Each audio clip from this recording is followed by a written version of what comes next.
திருப்பதி மலை வாழும் வெங்கடேசா, திருமகள் மனம் நாடும் ஸ்ரீனிவாசா, ஏழுமலை வாசா. திருப்பதி ஒருமுறை சென்று வாருங்கள், உங்கள் வாழ்வில் திருப்பம் கிடைக்கும், உங்கள் விருப்பமெல்லாம் நிறைவேறும்.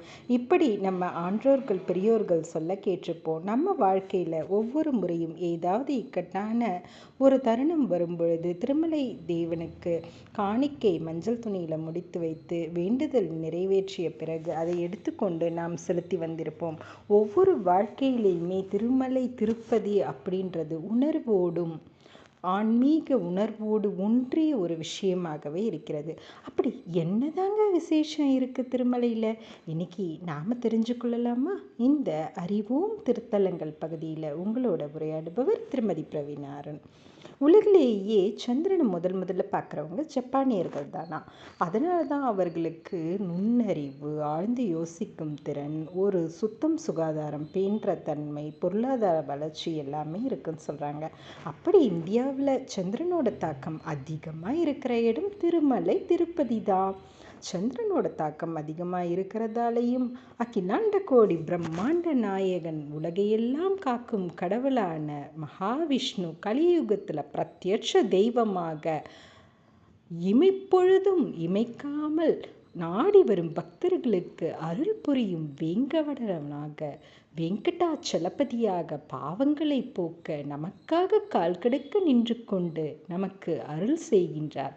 அப்படி ஒரு அற்புதமான திருத்தலம்தான் திருமலை திருப்பதி. சித்தர்கள், மகான்கள் இவர்களோட அருளாசி நிறைந்த பூமி, மூலிகைகள் அதிகம் இருக்கிற இடம், சந்திரனோட சக்தி மிகுந்த கோவில். அதனால தான் இங்கே போய் வந்தாலே ஒரு மன நிம்மதியும் கிடைக்கிறதுன்னு சொல்கிறாங்க.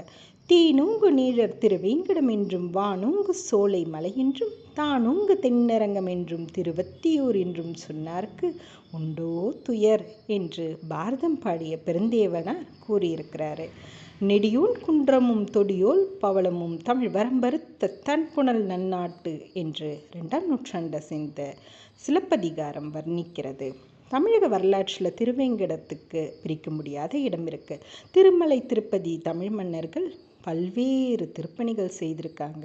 அங்கே 750 கல்வெட்டுகள் காணப்படுகிறது. அதில் கிட்டத்தட்ட 600 கல்வெட்டுகள் தமிழ் மொழியிலே இருக்குது. அப்படின்றதே தமிழ் மன்னர்கள் எந்தளவு விரும்பி திருப்பணி செய்துள்ளார்கள் என்பதை குறிக்கிறது. இந்த புண்ணிய பூமியில்தான் ஏழுமலையான் குறையொன்றும் இல்லை மறைமூர்த்தி கண்ணா என்று வருபவர்களுக்கு குறையில்லாமல் செய்வதற்காக அருள் பாலித்து கொண்டிருக்கின்றார். ஏழுமலையோட காலம் நம் கற்பனைக்கு அப்பாற்பட்டது.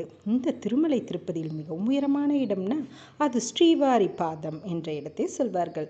பெருமாள் ஸ்ரீனிவாசனாக அவதாரம் செய்து பூமிக்கு வந்த பொழுது முதலில் அந்த இடத்தில் தான் காலடி எடுத்து வைத்தாராம். அடுத்து அவர் எடுத்து வைத்த இடம் சிலாத்தோரணம்.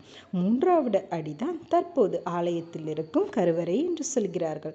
குவாட்ஸ் எனப்படும் பாறைகளால் அமைந்த அற்புதமான இயற்கை பொக்கிஷம் சிலாத்தோரணம்.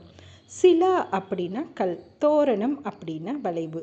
சிலாத்தோரணம் அப்படின்றது தேசிய புவியியல் சின்னங்களில் ஒன்று. திருப்பதிக்கு சற்று முன்பாக அமைந்துள்ளது நகரி என்னும் இடம். இங்கு திருமலையிலிருந்து வெறும் 600 மீட்டர் தொலைவில் தான் உள்ளது சிலாத்தோரணம். இந்த பாறைகள் சுமார் 150 கோடி பழமையானவையாம். இந்த பாறை வளைவில் சங்கு சக்கரம், அபயஹஸ்தம், கருடன் மற்றும் ஐராவதம் ஆகிய திருச்சின்னங்கள் அமைந்துள்ளது. இயற்கையின் லீலா வினோதம் இந்த சிலாத்தோரணம். பெருமாளின் திருமேனி எப்பவுமே வெப்பமாக இருக்குமா. வாஸ்துப்படி வடகிழக்கில் அருவி அமைந்து பள்ளமாக உள்ளது. தெற்கே உயரமான மலைகள் உள்ளன. வடக்கு தாழ்ந்து தெற்கு உயர்ந்தால் அந்த இடம் மிகவும் பிரபலமாக இருக்கும், செல்வம் சேருமா. அதனால தான் திருமலையில் எப்பொழுதும் கூட்டம் அலைமோதுது போல. அது மட்டும் இல்லாமல் கோடிக்கணக்கான காணிக்கையிலும் எப்பவும் குவிஞ்சிக்கிட்டே இருக்கு. கலிகாலத்தில் பெருமாள் பக்தர்களுக்கு உதவி செய்வதற்காக இங்கே இருக்கிறார். குலதெய்வம் இல்லாதவங்க கூட திருப்பதி பெருமாளை தங்கள் குலதெய்வமாக வணங்குகின்றார்கள். நாம் மலை ஏறி சென்றால் அது அக்குபஞ்சர் சிகிச்சையாகவே அமைகின்றது. நிமிர்ந்து மலை ஏறுவதால் நம் உடலில் மூலாதார சக்கரங்கள் நல்ல சுழலுதான். கடல் மட்டத்திலிருந்து சுமார் 3000 அடி உயரத்தில் உள்ள திவ்ய தேசம் இது. வைகுந்தத்துக்கும் மன்னவர்க்கும் இதுவொரு வைப்பு என வைஷ்ணவ ஆச்சாரிய பெருமக்களால் போற்றப்படும் அற்புதமான திருத்தலம் திருப்பதி. விண்ணுலக தேவர்கள் மட்டுமின்றி மண்ணுலக உயிர்கள் அனைத்தும் பரந்தாமனுக்கு கைங்கரியம் செய்யக்கூடிய இடம். திருவிடம். வேம் என்றால் கடம், வேங்கடம் என்றால் வினைகளை கடந்து செல்வது. திருமலைக்கு சென்று திருவேங்கடவனை சேவித்தால் வினைகள் யாவும் தீரும், நம்மை கடந்து செல்லும் என்பது சத்திய வாக்கு. கம்பர் தான் எழுதிய ராமாயணத்தின் கிஷ்கிந்தா காண்டத்தில் திருமலையை சிலாகித்து வர்ணித்துள்ளார். திருமலை தரிசனம் மனதுக்கு இனிமையான அனுபவம். ஸ்ரீ ராமானுஜர் எந்திர சக்கரங்கள் இதில் பதித்துள்ளார். அவற்றின் சக்தி கடலளவு என்று சொல்கின்றார்கள். கந்த புராணத்தில் கூட இந்த ஸ்தலம் பற்றி சொல்லும் பொழுது பாபநாசம், தீர்த்தம், பாவங்களை போக்கும், செய்வினை தோஷம், வறுமை மற்றும் சந்ததி விருத்தியை உண்டாக்கும் என்று சொல்கிறார்கள். பிரபஞ்ச சக்தி ஆற்றல் இங்கு சூட்சுமமாக இயங்குகிறது. அதனால் நம்ம மூளையானது பல மடங்கு வேலை செய்கிறது என்று சொல்கிறார்கள். காலை 4:30 மணிக்கு பெருமாளுக்கு திருமஞ்சனம், அபிஷேகத்துக்கும் பின்னும் வெப்பத்தால் பெருமாளின் மேனியில் வேர்வைகள் அரும்புமா. அர்ச்சகர்கள் அதை உற்றி எடுப்பார்கள். ஆபரணங்களை கழிச்சும் பொழுதும் ஆபரணங்கள் வெப்பமேறி சூடாக இருக்குமா. காரணம், மூலவர் திருமேனியானது குவாட்ஸ் பாறையால் அமைந்ததே என்று சொல்கிறார்கள். இயற்கையும் ஆன்மீகமும் அறிவியலும் கலந்த அற்புதமான க்ஷேத்திரம் திருமலை திருப்பச்சி.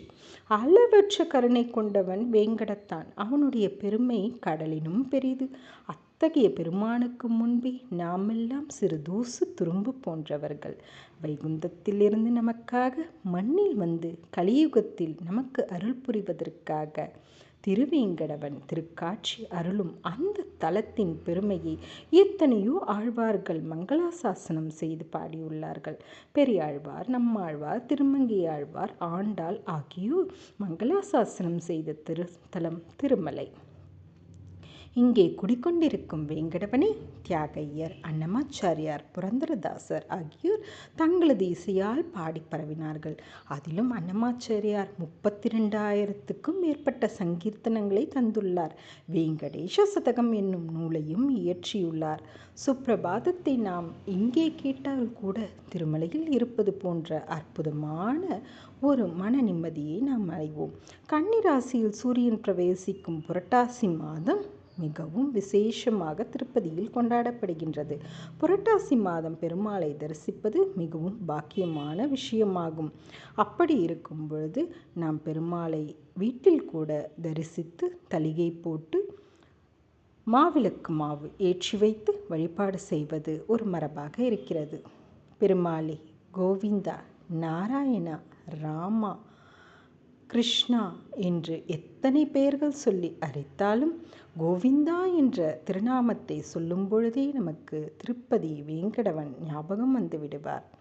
ஓம் நமோ வெங்கடேஷாய நமக என்று இடைவிடாமல் எப்பொழுதும் அங்கே ஒலித்து கொண்டிருக்கிறது. ஓம் நமோ வெங்கடேஷாய நமக. ஸ்ரீகாந்தாய கல்யாண நிதையே நிதையேத்தினாம் ஸ்ரீ வெங்கடேச நிவாசாய ஸ்ரீனிவாசாய மங்களம். ஸ்ரீ வெங்கடாச்சலாதீசம் ஸ்ரீயாத்யாசிதவட்சசம் ஸ்ருதசேதன மந்தாரம் ஸ்ரீ ஸ்ரீனிவாசம் அஹம் பஜே. இந்த பொருளானது திருவேங்கடமலையில் வாசம் செய்யும் ஸ்ரீனிவாச பெருமாளே நமஸ்காரம். அனைத்து மங்களங்களையும் அளிப்பவரை, வேண்டும் வரங்களையெல்லாம் வழங்குபவரே, மதிப்பிட முடியாத பெரும் புதையல் போன்றவரே, உங்களுக்கு நமஸ்காரம்.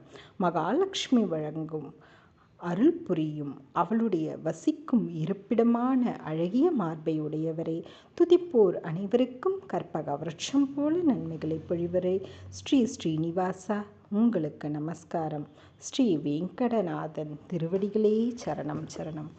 ஓம் நமோ வெங்கடேஷாய நமக. கோவிந்தா கோவிந்தா கோவிந்தா என்று நாடி வந்தோம். எங்கள் குறைகளை எல்லாம் நீக்கி நல் வரங்களை எல்லாம் அருள்வாயாக.